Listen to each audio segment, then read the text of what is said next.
Meet Friday about 2 o'clock, if that's all right. Yeah, that'll be okay. Yeah. And Sarah, with you, I know your house was recently attacked. I have information, quite reliable information, that was a Keel, Kasim, Jack. I don't know if you've heard any of those names as being involved, but yeah, I have actually. I know you're on about. Yeah. So that's quite interesting. So let's see what West Mercia Police will say about that one, eh? Yeah, well, I'll go through it all with you. I'll see you on Friday then. Thank you. All right, thank you. Bye-bye. Bye. That's weird because that's Sarah Rushton. Sarah Rushton's a survivor of grooming in Telford.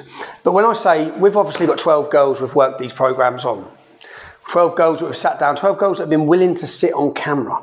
But I've approached dozens and dozens of other women about historical abuse against them. Names I'm given names, I look into it and I go and try and find them. Now this lady, I'm heard, has helped lots of other victims.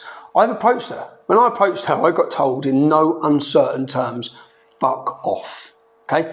Some have been welcoming, some have been cagey, some have been abusive. Sarah Rushton was one of them who was not interested at all in working with me. She's made it very clear she does her own work in helping victims of grooming, and didn't think my politics benefit the situation. She was quite clear about that. But something's changed. Something's changed. For her to now, I've left my phone on with all of them. She's now contacted me, wants to meet up. We'll see her Friday and find out what's going on. And find out what's changed the tunes. I'm aware that her house has been smashed to pieces recently. So it's probably that. We'll speak to her Friday. Since I put out my promo, my first episode, there were 7 or 8 fire bombings, multiple houses attacked. It's one of those attacks that's brought us together. Yeah, unfortunately, yeah. Can you tell me what happened? So basically, after you put your promo out, I was standing in my bedroom window looking down at my son. He was in the car, and a black Audi pulls into our driveway. KP12 NUH was the reg. It was a black Audi A4, and I'd just seen Asian driver with a beard. He took a look at the car, which my son was in, and then he looked up at the window, seen me, and that's it, he's backed off. Part of me was thinking, what the hell? And then other parts of me was thinking it could have been a delivery driver, he's got the wrong address, whatever. So my partner had taken the dog for a walk at the time, so I just rung him and said, like, you know, what had happened, this car had pulled up. And then I thought nothing of it, to be honest with you. Nothing, you know, it didn't come back, just left it. Later on that day, me and my son goes out, we go shopping, coming back from Wellington and driving up the road where we live. As I passed this car, I clock the car as he clocks me, and he put the brakes on straight away, so I knew that he was trying to stop, to turn around. So rather than turn into my junction, I span the car back round so that I'd be following him. And at that point, he just span his car around, he come flying back up the road. And as we were virtually front on, he just swerved the car, and I don't know how, my lad, 15 at the time, he just grabbed the wheel off me. And we flew past, and then he put his brakes on again, so I just put my foot down, got stuck. There was a black Golf, and I don't know whether it was trying to hold me back or whether it was just me being paranoid at this time, but I was going to turn left at this point. He stopped me from doing that, pulled off very, very slowly, and then he took the left, so I just belted it, went down through Hadley, down a one-way street, trying to just get back to the house. Gets back to the house. Obviously we had to ring the police at this point. They've come out, said that it's not much of a risk, so we couldn't have any security or anything put in at this point. So at that point they just put a firebox so that nobody could send anything. So a car has essentially come to your house and it's tried to ram you off the road? Yeah. And you just read out the registration plate? I'll never forget that. You'll never forget the registration plate? No. You gave the police the registration plate? Straight away, yeah. And what have they done? They said that they put it onto the AMPR and they'd done door-to-door inquiries down the road that it happened, looking for CCTV. But would you believe that they've got the car pulling up outside my house, they've got the car driving down the road when he ran me, and they've got him driving back up the road, but the only part that they're missing is the point where he actually tried to ram me off the road. What they're saying is it's got multiple people on the insurance, so they can't prove. Have they made an arrest? Have they been and spoke to anyone? No. No. They haven't even spoke to anyone? Because they can't prove the driver. Okay, and I've got that registration plate, so I'm going to have a look at who owns that car, yeah? Myself. That was one day. What happened then after that? So we've had it investigated, and that car was owned at the time by Nasser Hussein. Nasser is also known as Harry. Now let's have a look at the family tree from our episode 2, where we looked at Munchie as the main target for the main alleged rapist. Who's Harry? Harry is Munchie's brother. You can see how intertwined and connected all of these incidents and families are. It was about 2 weeks later. It was 20 past 12 of a night time. I'd literally just fallen asleep, and then there was all this commotion. I could just hear banging and smashing. I didn't know where it was coming from. I opened my bedroom door. My son's coming towards me saying, "Mom, what the hell, what the hell?" And I could hear a beeping, but the indicators of the car were flashing through the curtains, and straight away I thought it was fire. I opened the curtains and realised it was the car, and I could just see debris everywhere, like just parts of my car all over the place. At that point I couldn't go out. My partner was on the phone to the police. Luckily, because of them ramming us, trying to attempt to run us off the road, they put the gas warning on the property. So when we rang through on that night where they smashed the house up, it literally took 4.5 minutes to attend the property. And the whole street was swarmed with police. The sergeant come down and he had them knock on everybody's door in the area, basically trying to get the CCTV. And have they got, so I believe, how many men turned up at the house? 3, there was 3. Were they armed? Were they? Yeah, they had an axe, an hammer, baseball bat. You can tell. What did they smash up? They wrote my car off. Wrote your car off? It's gone to the salvagers now, it's gone. My front door, the glass in my front door, my window, glass gone out of that completely. Luckily, my neighbour heard it and she screamed at him. And as soon as they heard her scream, that's it, they ran. Have any men been arrested for that? No. Why would Asian men, Pakistani men within Telford, why would they be targeting your house or yourself since I put my film out? Why do you think? I guess it's guesswork for them. They're trying, any survivor, which I am a survivor. So you're a survivor of?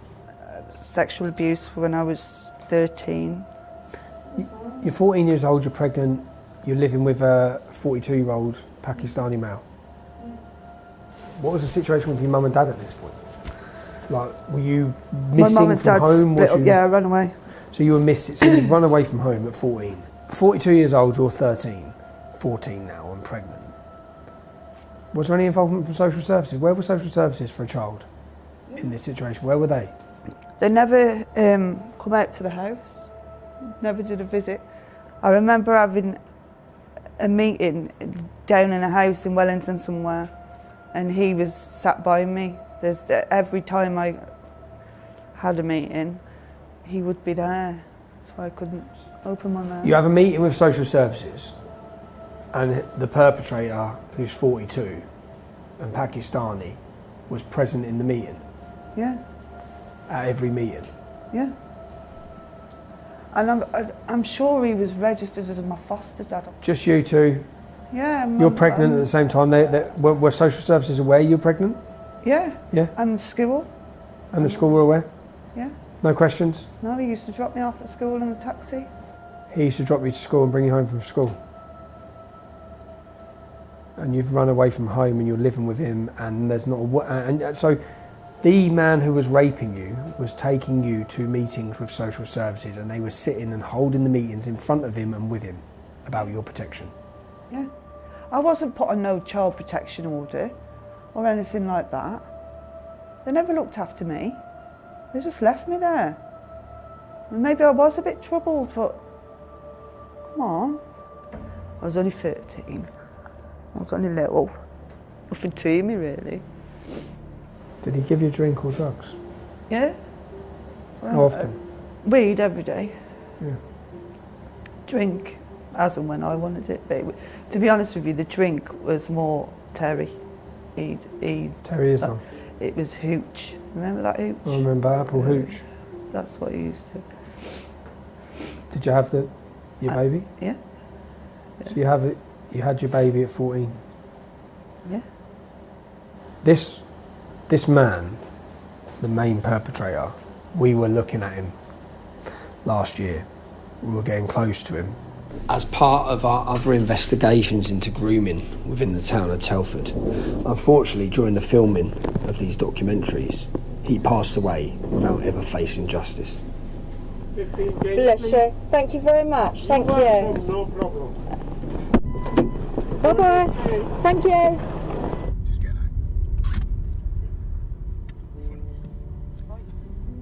Well, I had the police come out of the blue to my house and say that another victim had come forward and that they'd been told to come and see me by this victim so that I could back up what she was saying.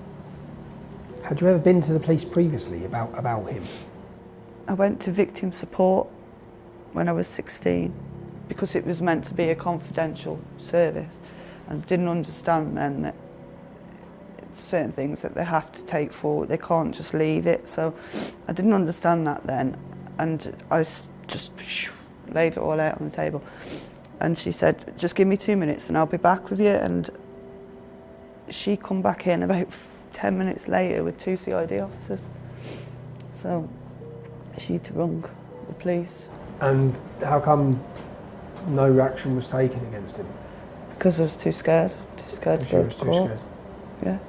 When you've gone missing, you're living with an older Pakistani man.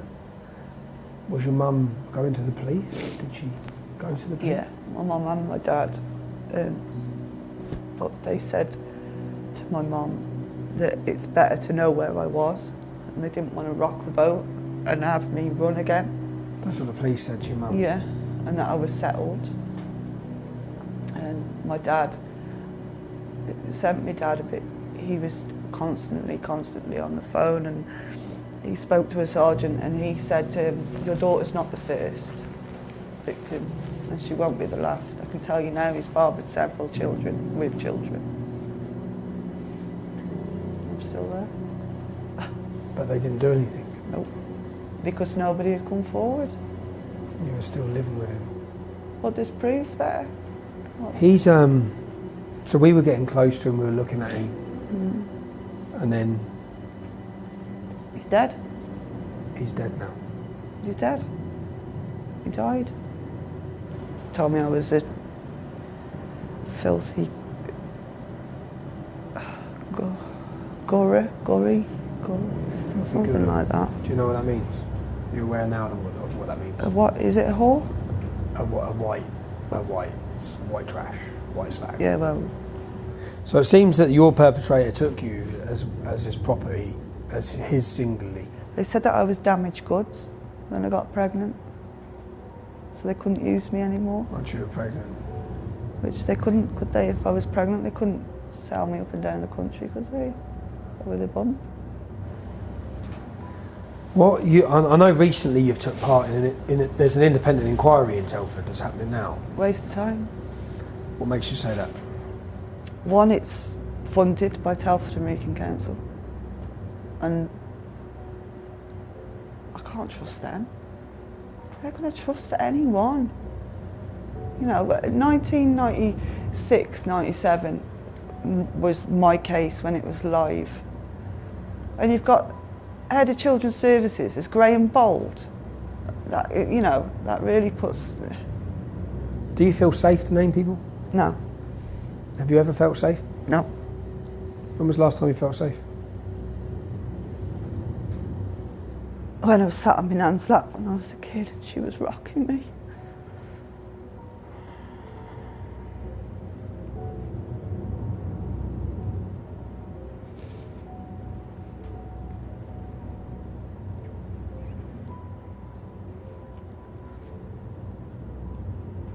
I just come hard faced now. But I've got the attitude that nothing bothers me, but it does. I'm a complete mess.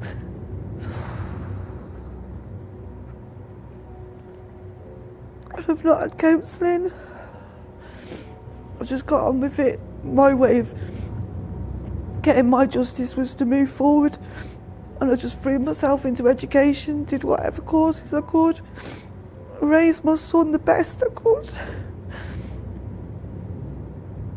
And I've messed up along the way, loads. I haven't meant to. I just feel a bit lost and angry because I never knew this was going on. I thought I was the only person back then. And it sickens me.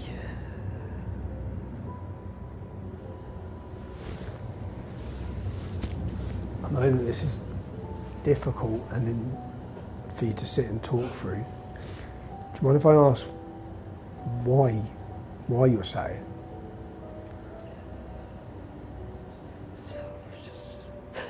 Why shouldn't I have a voice? Why has my voice always been lost?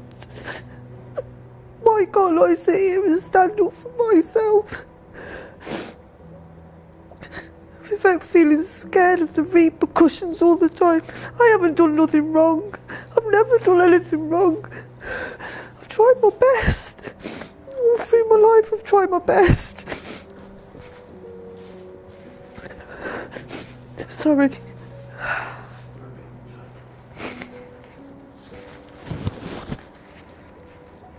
And then you got them walking around the streets still.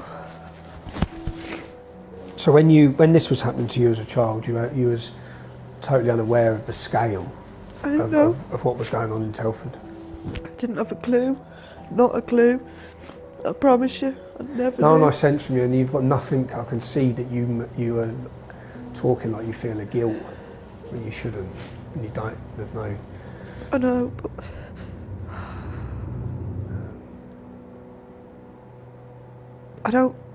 I don't understand why I chose to do, go and live with him and everything, but I felt at that time I got nothing, I got nowhere, I didn't care about myself. I chopped all my hair off, burnt all my school stuff, my books. I just took a bitch fit, I guess. I didn't want to be me anymore. I don't want to be me now. Do you realise now that this was all that? Do you realise now that that's all the reaction of a cycle of abuse of a child? Do you view it that way now? Like, I know when you're. Could you see a 13-year-old child now? Could you imagine a 13-year-old child now being put through what? Do you see the crime? I'm doing this because I've got a niece growing up, I've got a granddaughter growing up, and it needs to stop because I won't be able to handle it if anything happens to them. Do you mind if I ask you about your experience at that age of the police? I didn't see him. You never saw them? No. The only time I seen them was when they come to arrest me because I jumped a taxi from Shrewsbury. Because I was scared. So I jumped a taxi. 2 weeks later they come to arrest me and took me back, and they took me back to Shrewsbury because that's where I jumped the taxi from. 2 coppers as well. I was on my own. I was only 13, I'm on my own. They took me all the way back to Shrewsbury, to the cop shop. And as we're pulling in, this other cop car comes, they wind the window down, they have a conversation, and he turns around and says, yeah, I'll be with you when I've dropped this dog off into custody. Me? How old was you? 13. 13.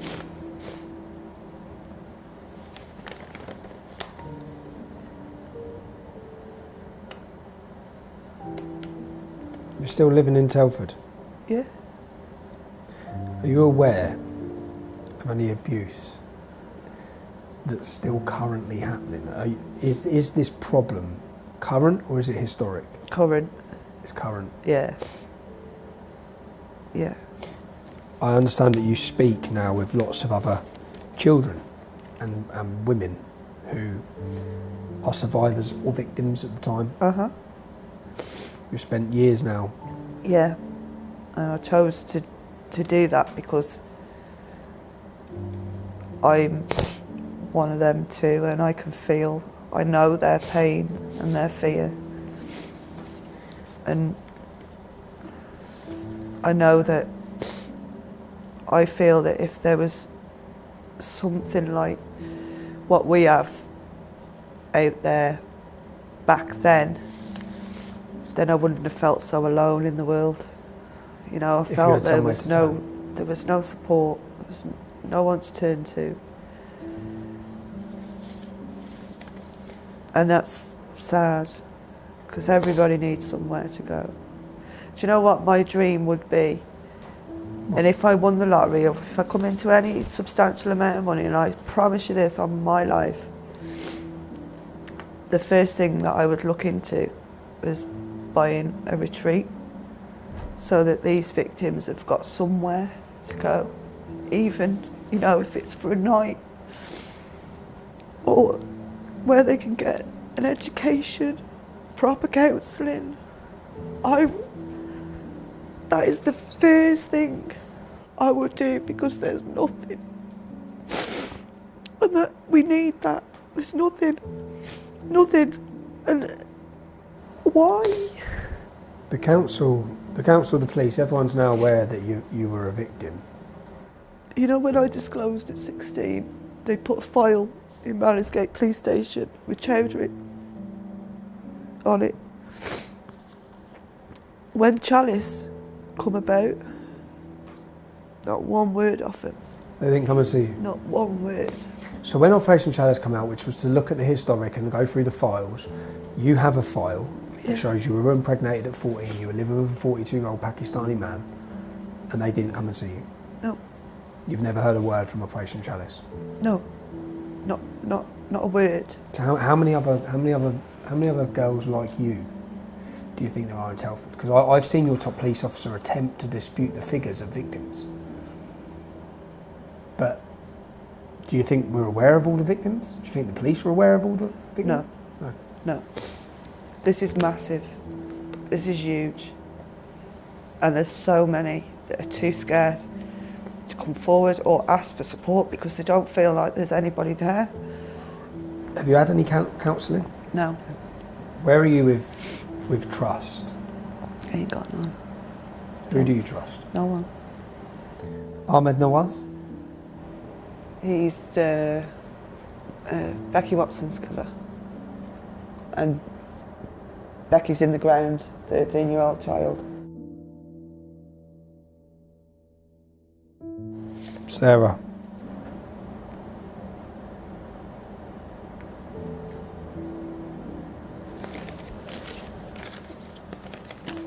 Yeah, I'd just like to thank you. I'd like to thank you for taking the time.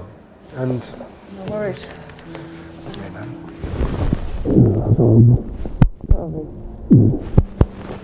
Sorry. No, don't be sorry. You've got nothing to be sorry for, man. It's horrible seeing you relive it. But yeah. Thank you. You alright? Yeah, I'm good. You've done great, man. Yeah, okay. That must be fucking horrible Yeah. to talk through in front of 3 total strangers. I wanted to meet you today because I'm a little bit concerned at the fact that I watched a video of yours and you said that you've got all of these people coming forward to you and you're not the right person to be dealing with them. And knowing what it's like to be in that place where you think that there's no one and no support or whatever is a really dark place to be. And I'm in the process now. I've worked with victims and survivors now for a good few years. I've done my own research. The fact that, as I've said, I'm not the right person for this. Yeah, I'm not a counsellor.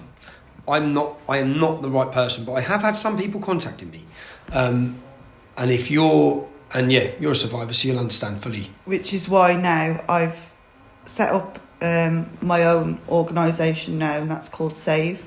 It's going to be a survivor-led organisation because there's a lot of survivors out there, and our purpose will be to rebuild that victim's life, not take them back to the trauma, look forward instead of back. And I know that that's going to take a lot of hard work because I've already been doing that. I'm hoping that this is what you're saying, so when girls come forward to me, there's a way I can direct them. Yeah, absolutely. Maybe if there was something back in 1997 when my case was live, maybe then I would have had the strength to go forward. Maybe there wouldn't have been other victims. I'll always carry a lot of guilt. I saw that. Because I know there's other victims of the same perpetrator, and like I say, I'll always carry that guilt. But this is about now looking forward. You said it was your dream, yeah? So is this the first step? This is the start. And for you, so I've contacted a post-traumatic stress disorder, an organisation who deal with military personnel. They deal with women as well. They do a in-depth therapy, intense therapy. I've spoke to them about the possibility of 3 or 4 girls going in for a retreat. Would it be something you'd be interested in? Absolutely. But they would coach you, so then you can coach other girls that come in and help them. Yeah, so something girls should be interested in. Yeah, definitely. We'll make it. I've spoken with them. They want to meet you. I've told them, explain the whole situation. We'll put you both in contact. Well, thank you. That's positive. If there's girls watching these films, they don't know who to turn to. They don't want to ring the police. I'm finding they don't trust the police, don't trust the council. All of these groups have failed them, but they need someone to speak to. How are they going to speak to you? At the minute, I'm going to do like a Facebook group just to get the name out there, basically. I'm going to have cards made up and some flyers, so at your next protest, maybe I can hand some out if you want. We do have, every time we put something out, more people come forward. Yeah. As I said, I'm snowed under. I don't have the team to do it. I do not have the team to do it. Okay, well, Sarah, you're going to face a backlash. Yeah, absolutely. Unfortunately, as is each one of the survivors in this. You are a survivor. I wish you every luck. And we've ended our meeting better than the first time we started. I'm sorry about that, Tommy. Don't be. I get it. I am sorry, but I get it. This means a lot to me. No, I get it. And as I said, you're totally right as well. It should be non-political. It should be non-this. It should just. And I'm the wrong person to be involved in that. This is like people's lives. Yeah. I know. Forever. Come back to me when you've got your website. Come back to me when you've got any information, and I'll make sure that the people watching our videos are aware of who they can contact and how they can contact you. Yeah, nice one. Cool. Thank you. Thank you. Cheers. Right, so I'm here. It's quite a big day for me today.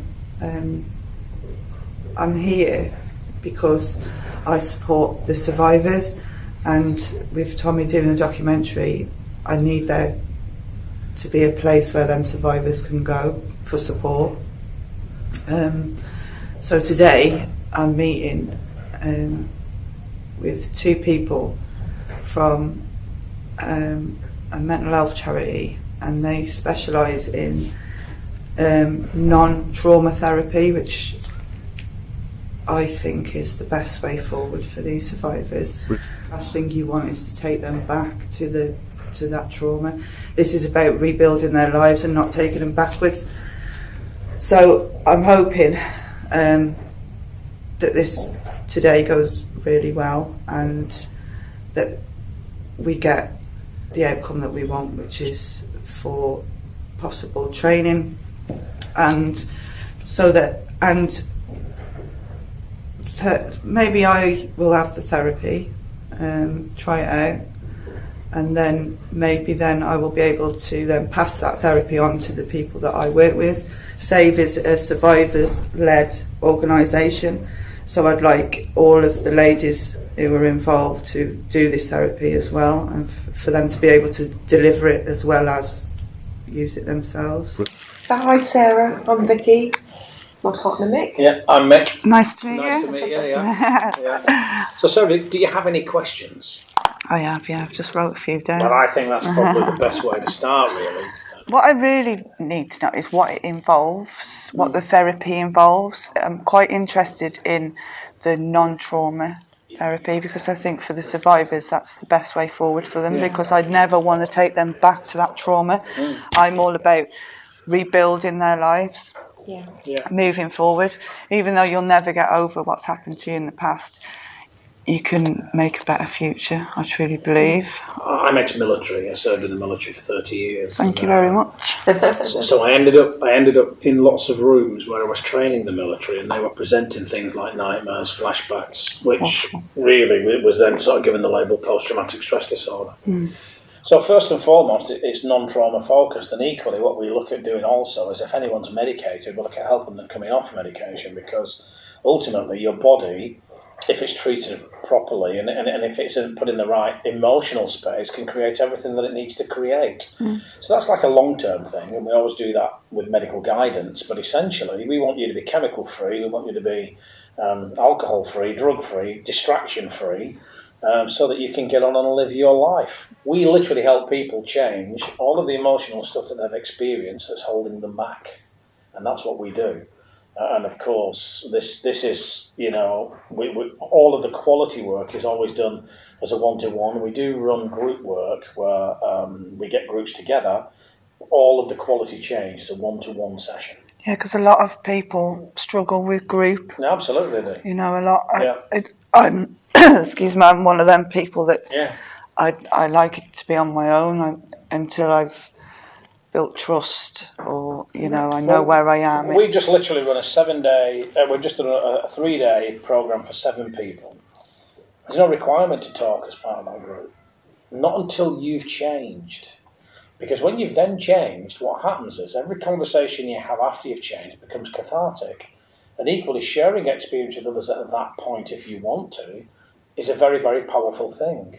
So ideally, we would want to train people that have been through that journey in some of the stuff we do, because some of it's very simple. And I've never believed, even from the offset, which I started in 2006, and I've probably sat with way over 4,500 veterans, just veterans on their own, in one-to-ones.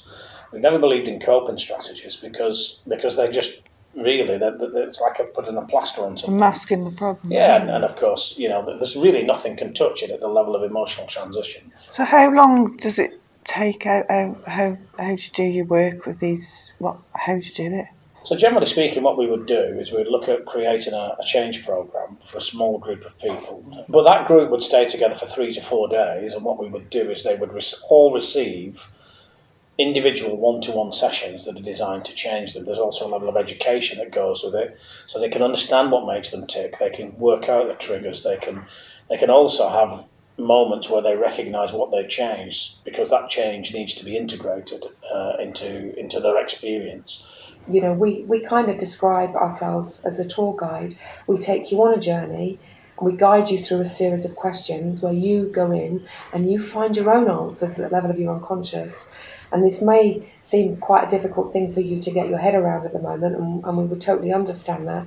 But you have all of your answers in here, whether you believe it or not, and we take you on that journey so that you can change your relationship at the level of anger, sadness, fear, guilt, hurt, anxiety, that we help you change your belief system. So after they've done that 3-4 days or whatever, what happens then? Is that it? Is that... No, not at all. People can... We create communities anyway. But equally, what we would look at doing with any particular organisation would be to create a group of its own coaches.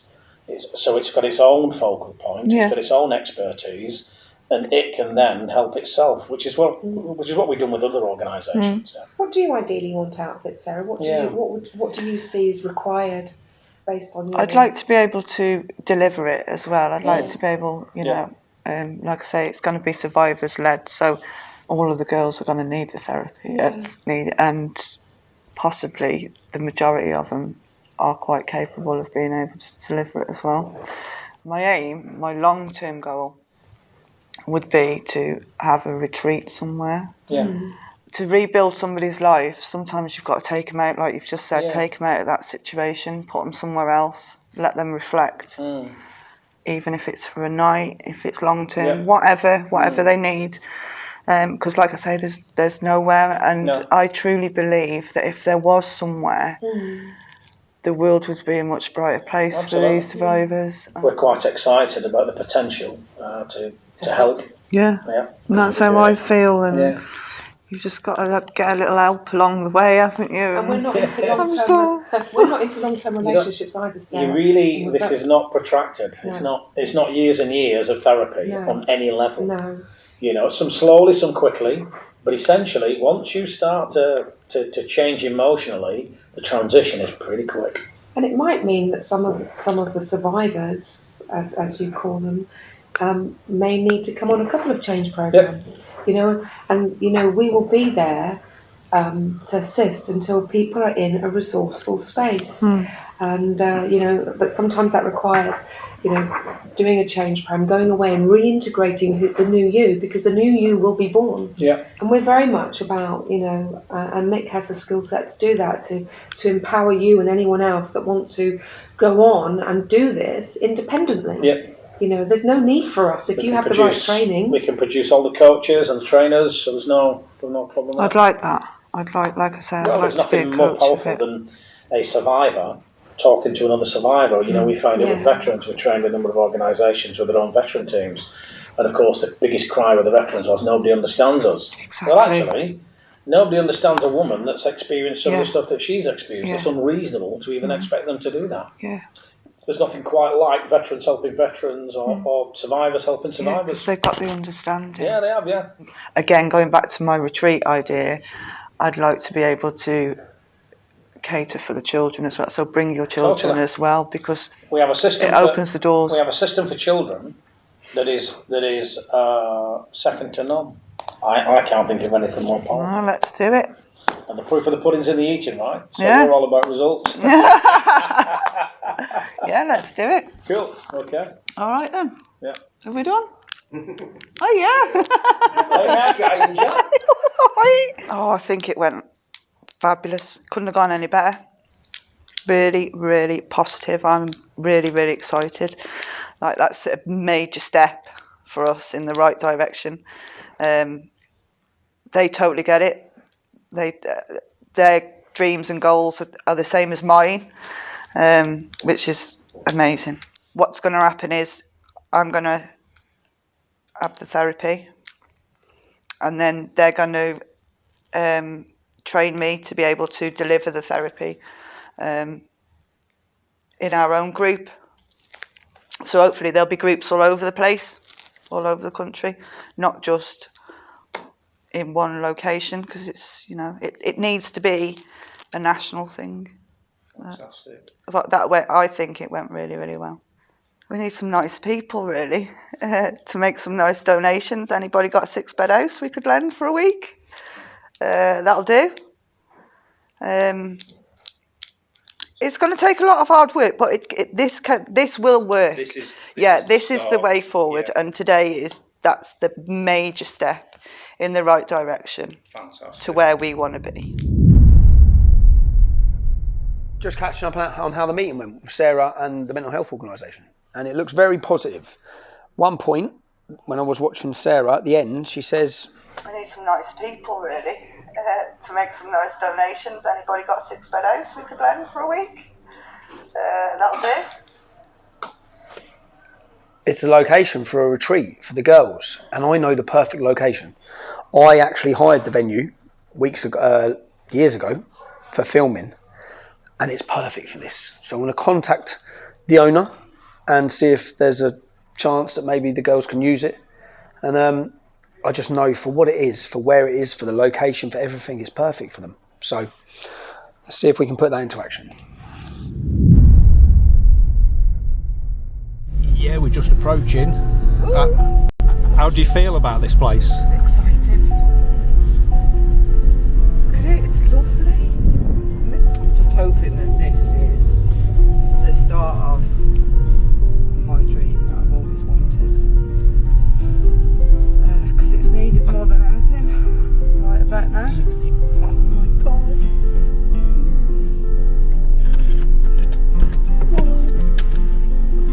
Here we go. Hiya! How beautiful! Look at this! Do you believe this? I feel like I'm going to wake up in a minute. Oh, oh, it's so beautiful! Oh, I can't believe it! How you diddling? Oh, I'm so you okay? excited. Don't ask, you don't get, and look what come up. Yeah, sure. There's a fire pit here. Yeah, the fire pit and the barbie. Oh. Yay! Here. A nice living space here. Whoa, baby, go. She's still in the living room, Michael. Yeah. Bin. Oh, there she is. Amazing! So how many does that sleep? 1, 2? It sleeps. It's 6, isn't it? 6, and then obviously that room there as well. And what a lovely setting! Yeah. It's a lovely setting. When it comes to training, will we do it in there and then? Yeah, we'd use some of these bigger rooms. We'll work out a plan because for we'll that. need a sort of space where we do the communal stuff. Yeah. And then, because there'll be 2 of us here, we'll need 2 spaces. So we may end up having to use the bedrooms or something, or if it's nice, we can use outside. Yeah. Thank you. Cool. Thank you for meeting me again. Yeah, no, Oh, what a street! Thank you so much. We'll keep in touch. Yeah. And we'll sort out dates and things. Lovely to see you again. I can't wait to talk to you one day. You'll love it. Get some marshmallows on that fire. And I'm telling you now, no, I'm not doing the boat. I bet you by the end of the week we get you doing the boat. I bet you do. I bet you do. Can you just see how much I've changed since being here? Just being out. It's raining and I'm sat here like it's middle of summer in Barbados. With me 2 swans and me, one of them baby ones called cygnets. Look at them. This is what we need, guys. It's almost like surreal. It's like I said, I had to pinch myself. Is this happening? Like, am I here or am I dreaming this? But no, it's perfect. Look at the land. Just to go for a walk, I've just been for a little drive around the land, and even that, it's just perfect. If you just want to be on your own, there's a lot of space here to be on your own and reflect, and that's what a lot of us need, I think. Download Getter now from the App Store to follow my every move. They have tried to hide these crimes for decades. Now they try to silence us on all their social medias. We need you to share this promo everywhere. Put it in your WhatsApp groups, send it to your families, send it on your email lists, and make sure everyone joins Getter.